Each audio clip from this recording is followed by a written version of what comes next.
So imagine, like, a guy who spends his entire Sunday morning preaching about radical forgiveness. He's up there instructing his congregation to turn the other cheek, to love those who hate them, and to never repay evil with evil. Right, a message of total peace. Exactly.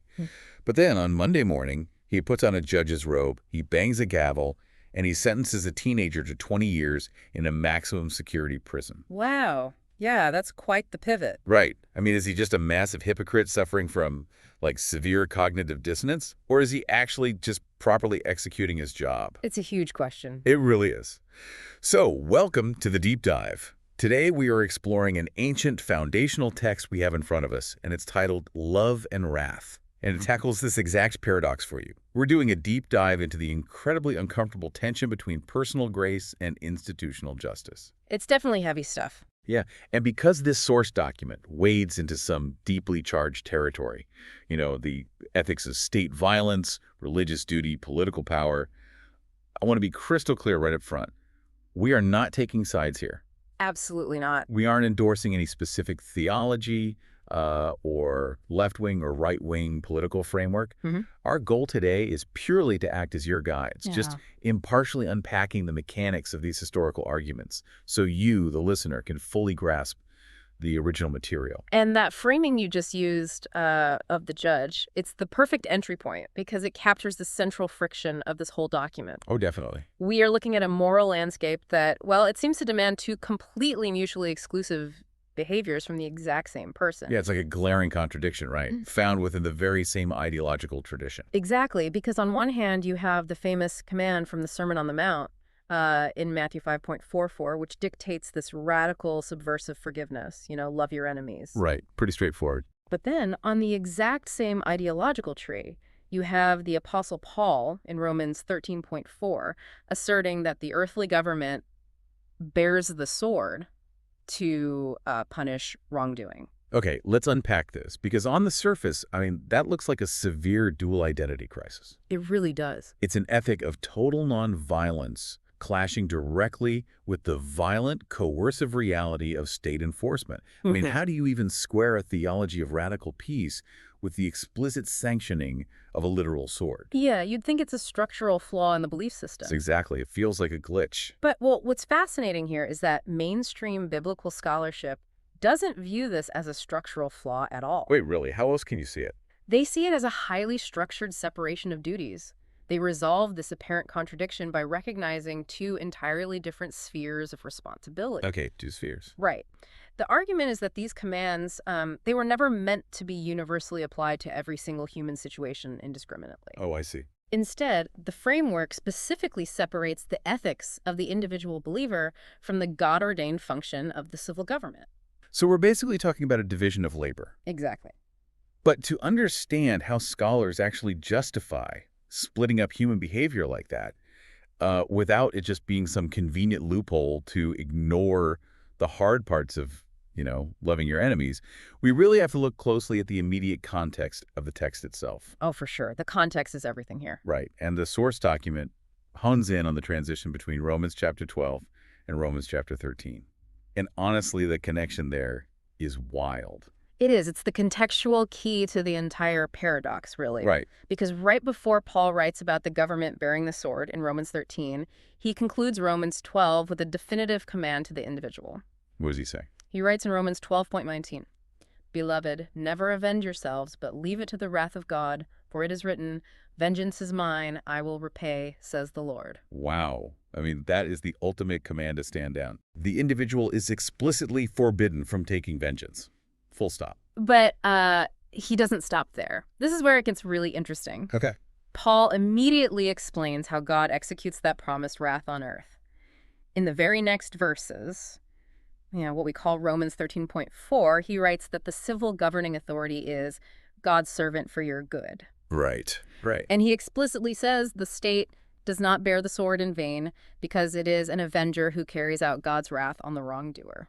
Oh, wow. Okay, that completely reframes the whole concept of justice in this tradition. It really does, doesn't it? Yeah, because vengeance doesn't just, evaporate into thin air because the individual forgives. Exactly. The individual believer is essentially outsourcing their right to vengeance.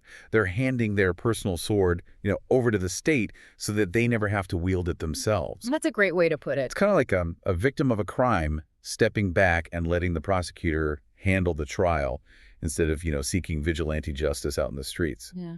Yes. And that outsourcing, it creates a necessary firewall between personal emotion and objective justice. Right, because emotions can get messy. Exactly. You, the individual, you absorb the blow. You give up retaliation. But the institution is specifically designed to step in and handle the administration of justice impassively. Okay, that makes sense. And because of this outsourcing, the theology naturally splits human action into two distinct categories: the personal sphere and the institutional sphere. Okay, well, let's drill into the personal sphere first. Sure. The document explains that commands like love your enemies, they apply strictly to interpersonal relationships and spiritual missions. Right. So if you have a bitter conflict with a coworker or a neighbor or even someone actively persecuting you for your beliefs, you are strictly forbidden from harboring malice. Furthermore, it dictates how the church operates as an entity itself. Oh, interesting. How so?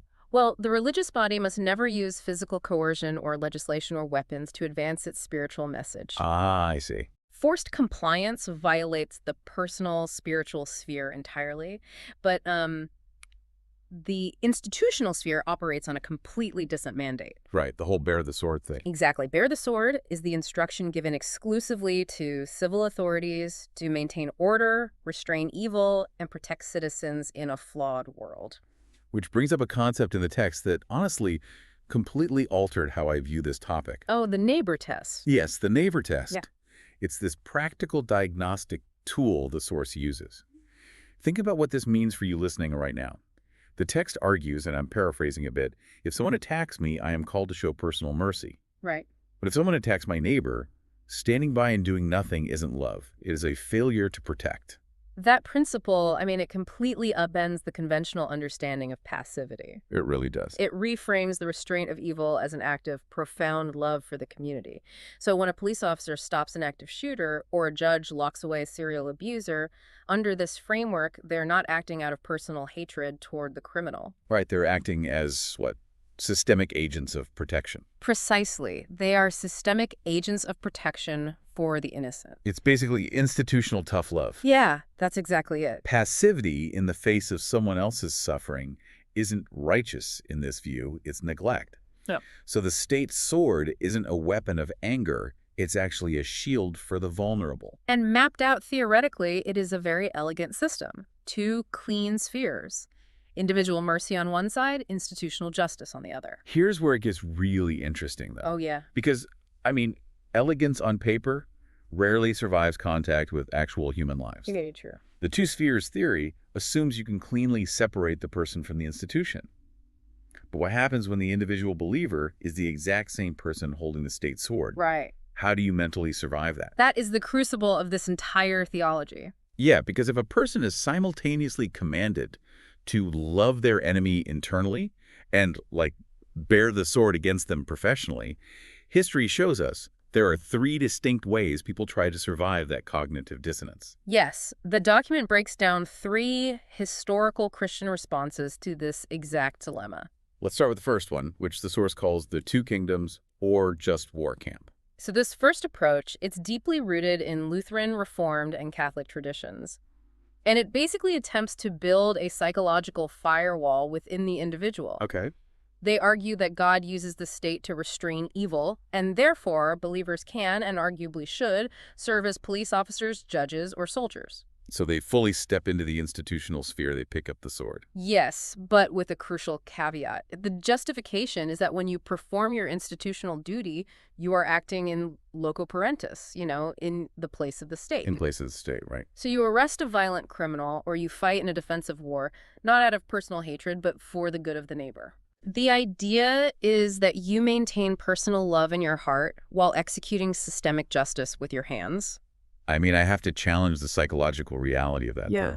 It's a tough sell for a lot of people. Is it genuinely possible for a human brain to maintain a perfectly pure, loving heart while, looking down the sights of a rifle?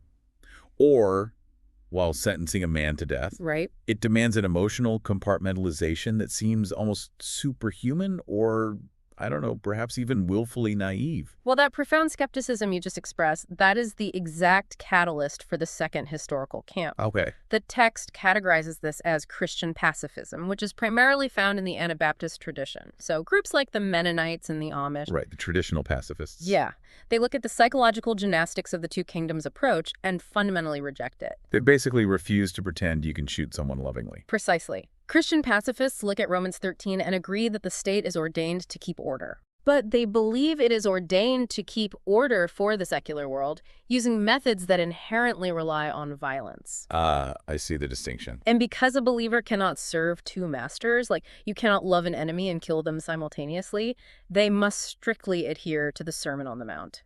Which means completely opting out of the institutional sphere if it requires force. Exactly. They just opt out. They will pay taxes, they will obey laws, but they will not serve in the military, they will not join the police force, and they will not accept roles as magistrates. So they wash their hands of it. Pretty much. They leave the sword entirely to the secular authorities and choose to exist in parallel societies, living solely in the personal sphere of radical peace. I mean, it is an incredibly consistent, pure way to resolve the tension. Yes. You simply refuse to participate in the machinery of violence. Yeah. But it also creates a staggering vulnerability, doesn't it? Oh, absolutely. Because you're relying on a violent state to protect your borders and maintain your utilities, while simultaneously condemning the very methods that state uses to keep you safe. Which brings us nicely to the third camp. Okay, what's the third one? Well, if we connect this to the bigger picture of modern history, particularly the horrors of the 20th century, we find Christian realism. Ah, right. This camp was famously championed by theologians like Reinhold Niebuhr during the rise of global totalitarianism in the 1930s and 40s. Right, the era of World War II. I mean, that fundamentally shattered a lot of idealistic theories across the board. It really did. Christian realism looks at the pacifist view and basically says, your pursuit of personal purity is leaving the world to be devoured by tyrants. Wow, that is quite the indictment. Yeah. Niebuhr argued that perfect love is absolutely impossible for human institutions. Because they're just systems. Exactly. Institutions don't have souls. They don't have hearts. They are systems built on power, coercion, and competing interests. So the realist looks at the two spheres and says the institutional sphere is always going to be inherently flawed and somewhat corrupted by violence. Yes. Therefore, Christians cannot afford the luxury of keeping their hands clean. Oh, interesting. You have a moral duty to your neighbor to get your hands dirty in the messy machinery of government and war. Okay, so they jump back in. They do, but they don't pretend it's a wholly pure act like the Two Kingdoms camp might suggest. Realists view the use of the sword as a tragic necessity. A tragic necessity. Yeah. Man, that completely changes the emotional weight of holding the sword. It does. It really grounds it. It's an admission that every option on the table is broken. A realist isn't pulling a trigger with a pure heart. They are tolling it. Because the alternative, letting a dictator rule over a neighboring country or letting a murderer roam free is far worse. Exactly. It is the conscious choice of the lesser of two evils. It is a framework built on moral ambiguity and really heavy pragmatic burdens. Yeah. You work within violent systems to achieve the closest possible approximation of earthly justice, accepting guilt that comes with it because opting out allows systemic evil to run unchecked. Okay, so just to recap, we've moved from an internal psychological firewall in Camp 1 to a total societal opt-out in Camp 2 to, embracing the guilt of necessary violence in Camp 3. That's the spectrum, yeah. What's wild is that all three of these wildly divergent life philosophies operate from the exact same textual starting point. Right, Romans 12 and 13. Yeah. They all agree on the basic premise. Personal vengeance is forbidden, and the institution is the designated avenger. They only disagree on how closely you can stand to the institution before it compromises your soul. It just highlights how interpreting the division of labor between love and the sword shapes entire civilizations. So what does this all mean? Good question. Zooming out on this entire deep dive, the core takeaway from Love and Wrath is that within this specific biblical architecture, love your enemies and bear the sword are not opposing commands meant to cancel each other out. They are a strict delegation of duties. The individual is tasked with the radical, honestly unnatural work of personal forgiveness and mercy. Meanwhile, The state is burdened with the heavy temporal duty of defending the innocent and maintaining justice. This raises an important question, though, for anyone reflecting on the structure today. Okay, lay it on us. Well, we've explored how this theology functions when the state acts as a shield for the vulnerable. But what happens to the individual's moral duty when that civil government becomes corrupt? Oh, wow. Yeah, when the system breaks down entirely. Think about it. If the entire moral justification for the state's sword is that it acts as God's servant to protect the neighbor, what is the believer's obligation when the state becomes the primary wrongdoer?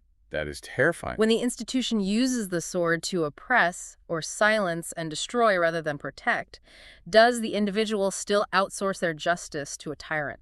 That completely flips the paradigm. I mean, if the firewall of justice becomes an engine of injustice, the whole concept of peaceful submission gets pushed to its absolute breaking point. It challenges whether you can ever truly outsource your moral responsibility. It is the ultimate stress test for any theology of state power. And a phenomenal thought to leave you with. Thank you for joining us on this deep dive. We hope unpacking this paradox gave you a new lens for viewing a debate that has shaped empires, laws, and human conscience for 2 millennia. It's definitely a lot to chew on. It is. Keep questioning the invisible frameworks that organize our society and, consider where you draw the line between your own personal ethics and your institutional duties. We'll catch you on the next one.